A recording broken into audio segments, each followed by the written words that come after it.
Hola, buenas. Este vídeo relata 7 accidentes que vosotros me pedisteis en los comentarios del vídeo de los 12 peores accidentes de la historia de España, y que si no has visto creo que deberías ver primero. También te dejo un enlace al vídeo donde relato los otros 7 accidentes también sugeridos en los comentarios. Y con estos últimos espero terminar esta terrible lista y no tener que hacerla nunca más. Así que sin más, hoy os presento los peores accidentes de España sugeridos en los comentarios. Parte 2.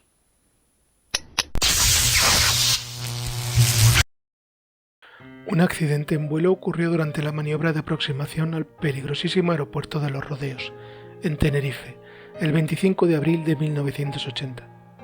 Pero en este caso, todos los errores fueron de comunicación entre la aeronave y la torre de control.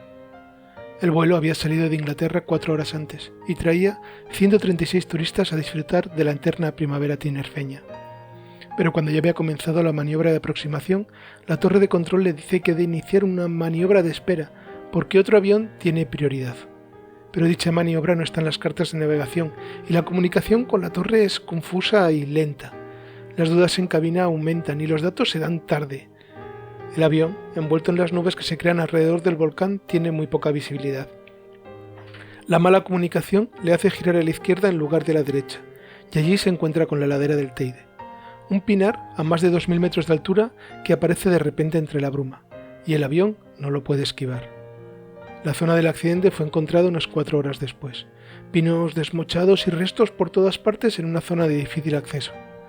136 turistas, más los 9 miembros de la tripulación, fallecen en el acto.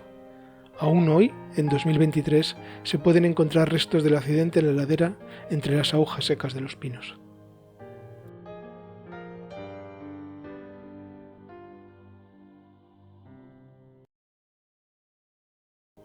El accidente del Monte Oiz, en Bilbao, está lleno de controversia por si ETA tuvo algo que ver en él, pero como en otros casos, me ceñiré al relato oficial. Al igual que los otros accidentes anteriores, este también ocurrió durante la maniobra de aproximación. El vuelo era el vuelo de Iberia que conectaba Madrid con Bilbao. El 19 de febrero de 1985 se presentaba una mañana realmente mala, con varios blancos de niebla, y el piloto, con suficiente experiencia, decidió hacer una maniobra de aproximación un tanto complicada para esquivar esa niebla. La señal de que el avión había alcanzado la altura correcta, así como la de la proximidad del suelo, sonaban iguales. Así que el piloto no se dio cuenta de que volaba demasiado bajo y se acercaba al Monte Oiz, y en el que estaba situada una antena de repetición de televisión de 54 metros de altura.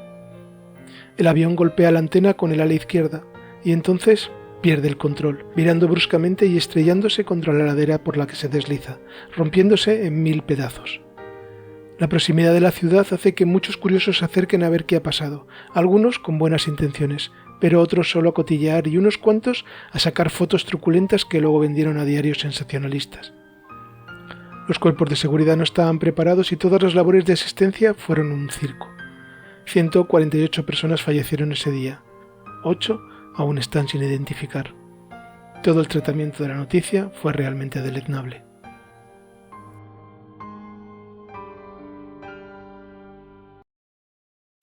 La riada de Puerto Lumbreras es una de las peores venidas de agua de la península. Ocurrió en la cuenca del río Guadalentín, que transcurre por Almería y Murcia, y que es afluente del Segura. Es una zona seca, con precipitaciones anuales de unos 400 milímetros, pero en esos días las tormentas se fueron sucediendo, hasta el 19 de octubre de 1973, cuando en poco más de 2 horas cayeron 600 milímetros, las precipitaciones normales de año y medio.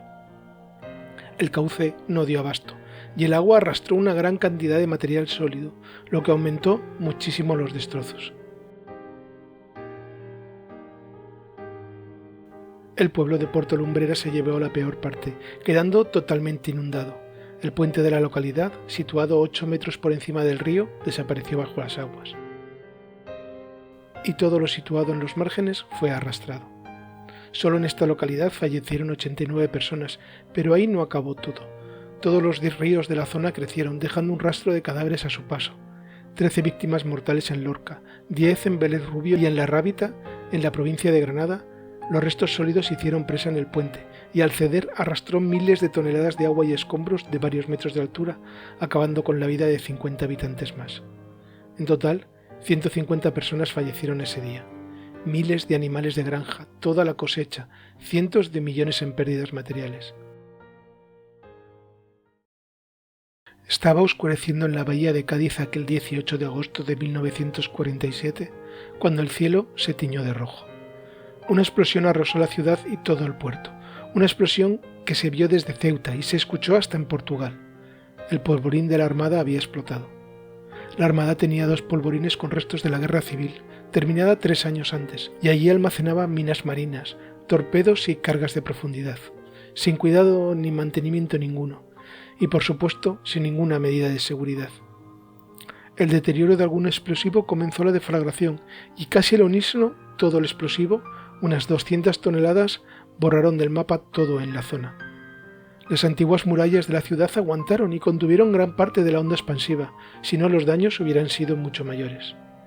El otro polvorín era mayor, casi 90.000 toneladas, y un incendio amenazaba con provocar otra explosión. Pero el entonces capitán de corbeta Pascual Peri Junquera, junto a un reducido grupo de marineros de reemplazo, consiguió existir este incendio arriesgando sus vidas y salvando las de miles. Los daños fueron enormes. Barriadas enteras arrasadas, docenas de personas que literalmente se les cayó su casa encima. Un orfanato cercano sufrió grandes pérdidas entre los niños y en las monjas que los cuidaban. Pero, como ocurrió durante muchos años, el régimen de Franco tapó las cifras de muertos y heridos. 150 muertos y más de 2.000 heridos son las cifras oficiales, pero los gaditanos siempre aseguraron que fueron más, muchísimas más.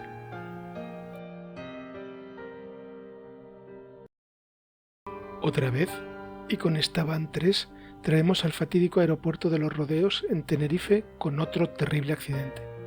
Esta vez, la compañía española Spantas, que fletaba un vuelo charter para regresar turistas alemanes a su país después de un crucero.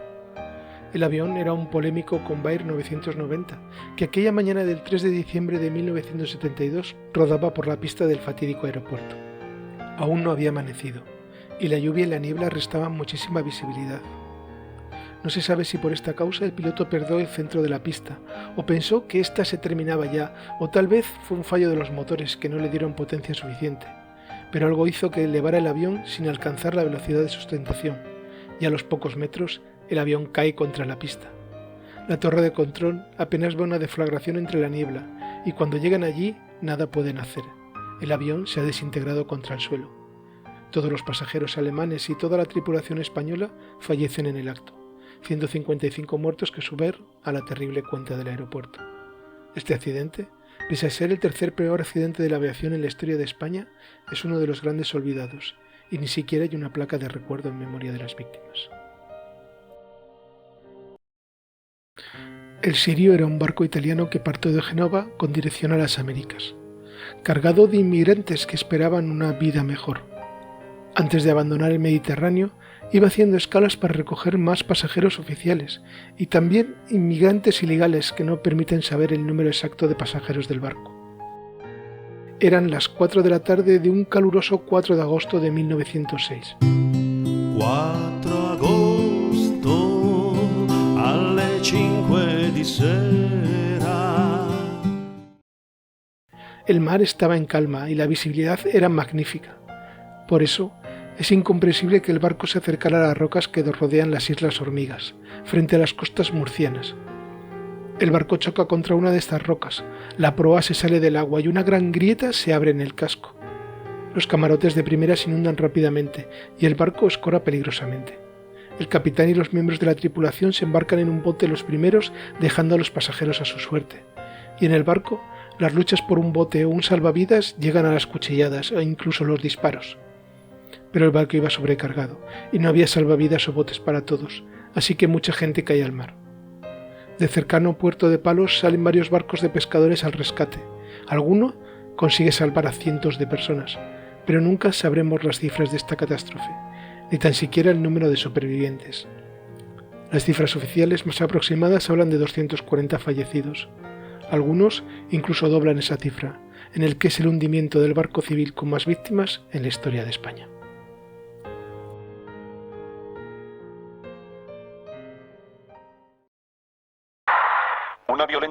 descargado la pasada noche en la zona del Vallés. En Sabadell, la intensidad de la lluvia llegó a superar los 360 litros por metro cuadrado en una hora. Descargó un enorme volumen de agua sobre el Vallés, el Maresme y el Bajo Llobregat en un tiempo brevísimo.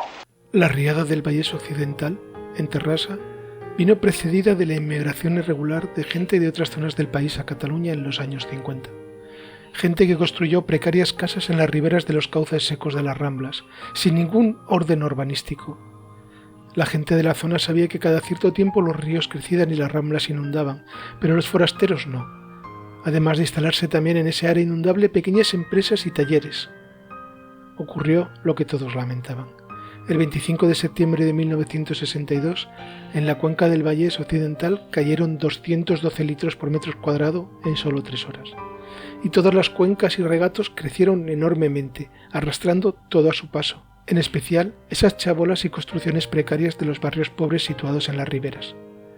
Miles de toneladas de agua y escombro arrasaron todo río abajo, y docenas de localidades se vieron afectadas, todas con un balance terrible de muertos y desaparecidos, sin contar los daños materiales, quizás los peores de la historia del país.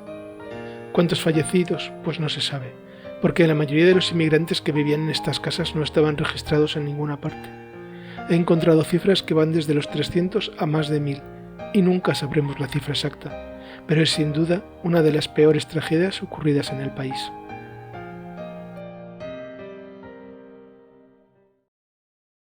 Y esto es todo.